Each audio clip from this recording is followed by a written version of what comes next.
Ya, terima kasih teman-teman sekalian, pemirsa channel Ikatan Wajib Pajak Indonesia dan Pajak Smart. Kali ini saya berkesempatan diskusi dengan diaspora yang ada di Finlandia, yaitu Mbak Wiwi ya. Iya. Ya. Nah, ini kita akan diskusi terkait perpajakan di Finlandia. Kita ngobrol santai aja Mbak Wiwi. Terkait perpajakan ini Mbak Wiwi, ada beberapa hal yang saya tanyakan. Saya sebagai Ketua Umum Ikatan Wajib Pajak Indonesia, jadi sistem perpajakan di Indonesia itu Mbak Wiwi, kita harus hitung sendiri, lapor sendiri, dan setor sendiri atau bayar sendiri. Itu pun tidak berhenti di situ Mbak Wiwi. 5 untuk pemeriksaan biasa dan 10 tahun untuk pemeriksaan bukti permulaan ke belakang itu kita bisa diperiksa perpajakan kita. Jadi kita kalau dokumen-dokumennya hilang atau tidak lengkap, kita bisa dikenakan denda atau secara jabatan, SKP, surat ketetapan pajak secara jabatan yang nilainya biasanya sangat fantastis. Mereka tidak punya file atau tidak ada. Jadi kita harus itu sendiri, lapor sendiri, setor sendiri, dan kita masih bisa diperiksa. Nah, terus kira-kira kalau di perpajakan di Finlandia ini kira-kira gimana, Pak? Sangat seperti apa kondisinya? kalau pekerja ya yang saya alami di sini untuk pekerja,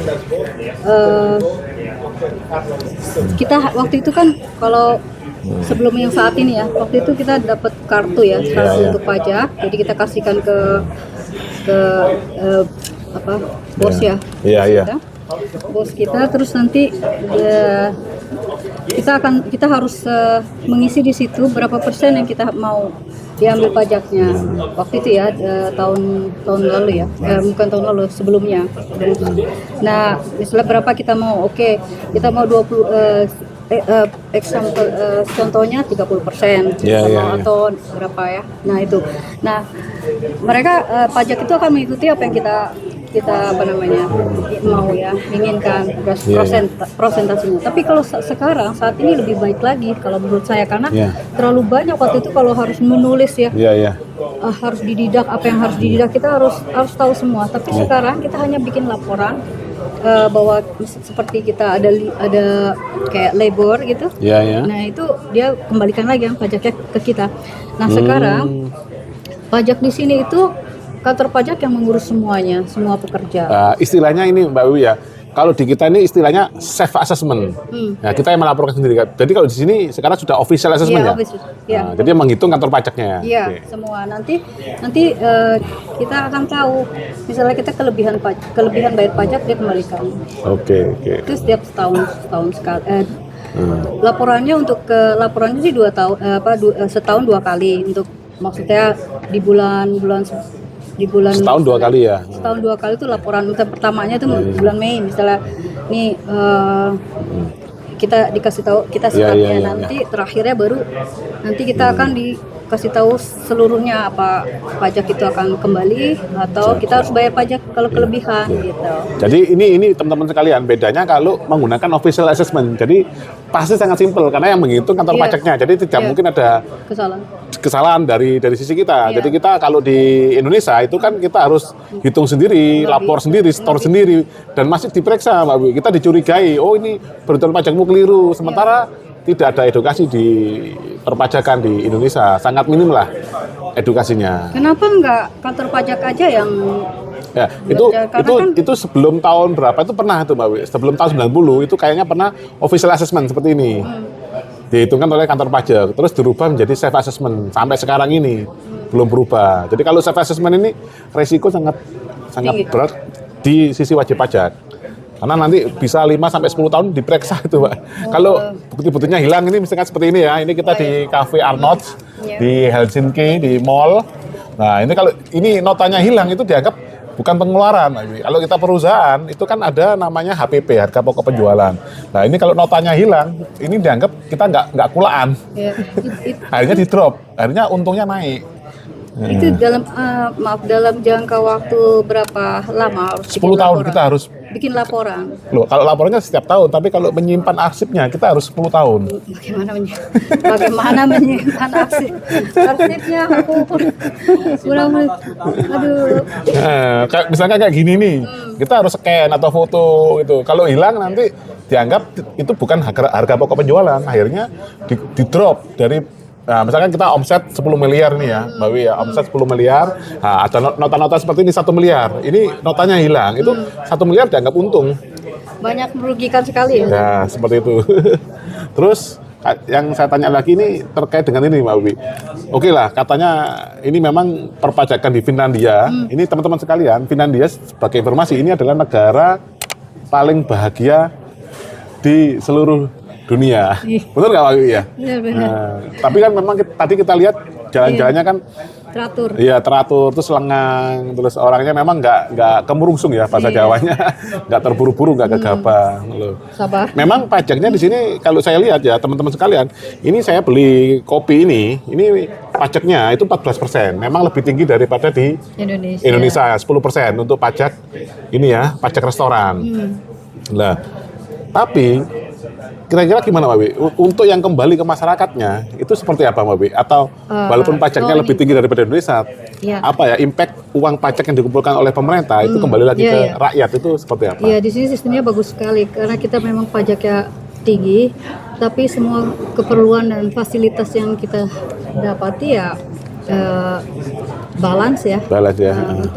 Untuk masyarakat seperti kesehatan. Itu ditanggung full atau gimana? Kesehatan. Iya. Atau kalau sakit masih harus bayar berapa euro atau? Iya, sedikit. Oh, sedikit. Iya, seperti 30 euro gitu. Sekali sakit aja? Oh. Enggak, itu ada ketentuannya setahun berapa, ada targetnya bisa 100 berapa. Nanti kalau di Indonesia ini memang udah ada namanya BPJS ya, tapi begitu kita sakit nanti harus ada resiko yang kita tanggung. Enggak. Kalau misalnya jadi dokter kita itu kalau kita sakitnya mau dioperasi itu dari apa namanya kalau bahasa Indonesia dokter ini yang mengirim itu tanggungan dari pemerintah. Oke. Kalau kita yang mau sendiri dengan yang seperti apa namanya dokter sendiri, harus bayar sendiri. Nggak bayar sendiri maksudnya kalau kita kan ada yang private dokter itu lain ya. Itu aja. Kalau untuk pajak ini ya aku maksud pemerintah menanggung full ya.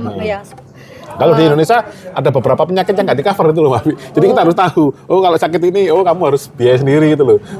Padahal kalau BPJS-nya tiap bulan kita rutin dipotong. Alasannya apa? Karena obat atau karena fasilitas? Ganti menteri, ganti presiden, ganti peraturan. Kayak sekarang ini ada 140 sekian sakit itu yang tidak di-cover oleh BPJS. Yang dikorbankan masyarakat yang nggak punya. Karena kan nggak tahu literasi saat ditarik BPJS kita nggak tahu sakit apa yang nggak di-cover. Sekarang ada 140 penyakit yang nggak di-cover. Bagaimana mereka akan hidup ya? Ya, seperti itulah Mbak. Terus terkait ini, tadi kan kesehatan. Kalau pendidikan gimana Mbak? Wah, pendidikan lebih baik lagi. Mereka dibebaskan untuk memilih ya, mau sekolah di mana, terus mau itu nggak biayanya? Tunggu sebentar. Maksudnya diarahkan. Oke, ya. Iya. Dia di sekolah yang seperti kita maksudnya mau dari SMA mau dari SMP mau ke SMA mau keluar diarahkan diarahkan oleh sekolahnya ini kalau kamu jurusan ini mereka kasih pandangan gitu. Jadi kasih ini ya sudah peminatan dari awal. Ini nanti tanggal berapa mereka tetap biarpun mereka udah lulus SMA ya sekolah, tapi mereka tetap dapat informasi kapan harus apply untuk the next sekolah yang dia mau gitu. Itu ada katanya di sini ada setiap setahun 2 kali. Kalau biaya di cover pemerintah sampai kalau yang kita untuk tes misal tesnya lulus itu nggak bayar sama sekali, kita dapat laptop untuk tahun ini ya. Pemerintah kasih laptop, kasih fasilitas banyak. Tingkat apa itu Mbak? Dikasih laptop? Seperti contohnya yang untuk SMA. Dapat laptop ya. Terus yang untuk yang penjuruan kayak mekanik kalau di Indonesia SMK itu ya. Iya, Sekolah SMA, menengah kejuruan. Semua pokoknya nggak termasuk maksudnya semua yang masih pendidikan SMA mereka dapat laptop. Iya, kalau pendidikan gratisnya sampai kuliah atau sampai SMA saja? kalau untuk dokter yang kalau kedokteran itu mesti bayar ya. Tapi kalau kita lulus, kalau lulus gitu, kalau lulus tes, di sini enggak. Iya. Jadi kayak semacam beasiswa ya. Tapi kalau sampai SMA aja semua gratis ya? Iya. Waktu saya hanya bayar cuma 40 euro aja. Untuk SMA? 2 tahun, bukan untuk pendidikan perawat saya. Perawat ya. 40 euro aja, terus itu untuk birokrasi aja. Birokrasi. Untuk saya dapat juga stipendi. Mereka sangat cermat sekali. Oke. Untuk pendidikan. Terus terkait dengan ini? Dan untuk student di sini pelajar, mereka sama rata, nggak dibedakan. Kalau ini yang kurang mampu atau kan ada ini yang pinter, ini yang enggak, itu mereka di sini sama rata. Sama. Karena kan sudah ada peminatan tadi kan ya? Iya, guru itu mensupport kita, mendukung kita sebanyak sebanyak mungkin. Iya. Jadi kalau terkait ini juga Mbak Wiwi, kalau anak yang belum dewasa itu dapat juga uang ya? Kalau di Belanda yang saya dengar kan dapat uang saku atau apa itu istilahnya. Iya. Kalau tinggal di rumah orang tuanya, tapi orang tuanya itu bekerja, mereka tidak dapat. Dia hitung hasil gaji dari orang tua, dia tidak akan dapat. Tapi kalau orang tua yang tidak bekerja, dia akan dapat. Dan kalau dia tinggal di rumah sendiri, ini udah lebih dari umur 18 tahun ya ke atas, dia punya tempat tinggal sendiri dan dia dapat tunjangan untuk rumah. Kalau dia tempat tinggal sendiri ya. Oke. Makanya mereka merdeka sekali. Jadi kesimpulannya ini Mbak Wiwi ya, tadi memang nilai pajaknya lebih besar dari Indonesia. Cuman kembali ke rakyatnya, sangat banyak sekali ya. Ini jadi kondisi Indonesia tadi ada yang ini ada penjaga restorannya dari India juga bilang kondisi Indonesia hampir mirip-mirip dengan India soalnya. Jadi narik ke rakyatnya sangat besar, cuman kembalinya itu tidak jelas dan tidak transparan. Iya. Ya, terima kasih Mbak Wiwi ya informasinya terkait perpajakan di Finlandia, negara dengan tingkat kebahagiaan nomor 1 di dunia. Salam.